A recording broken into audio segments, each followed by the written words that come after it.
31 મે કયો દિવસ છે ખ્યાલ છે? ના મેડમ, નથી ખબર. કાલે વર્લ્ડ નો ટોબેકો એટલે કે તમાકુ નિષેધ દિવસ છે. શું કહેશો એના માટે? તમાકુનું વ્યસન ના કરવું જોઈએ. અચ્છા, તમને કોઈ પ્રકારનું વ્યસન છે? હા, હું બીડી પીઉં છું. અચ્છા, તો તમને ખ્યાલ છે કે વ્યસન ના કરવું જોઈએ, છતાં કેમ કરો છો? તો આદત પડી ગઈ છે તો કરીએ છીએ. અચ્છા, આદતનું કોઈ ચોક્કસ કારણ? કોઈ નહીં, કોઈ ચોક્કસ કારણ નહીં. અચ્છા, ઘણા લોકો શોખ માટે વ્યસન કરતા હશે, શું કહેશો?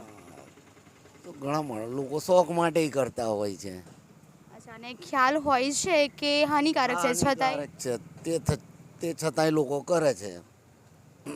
તો કરવું જોઈએ કે ના કરવું જોઈએ? ના કરવું જોઈએ. અચ્છા, તો તમે કહ્યું કે ના કરવું જોઈએ, તો કાલે નિષેધ દિવસ છે, તો શું કાલના દિવસે તમે તમાકુ નહીં ખાઓ? એ તો મને તો આદત પડી ગઈ છે, તો હું તો બીડી પીઉં છું તો પીવાનો જ. કાલના એક દિવસ પૂરતું? એક દિવસ પૂરતું નહીં પીએ, ચલો.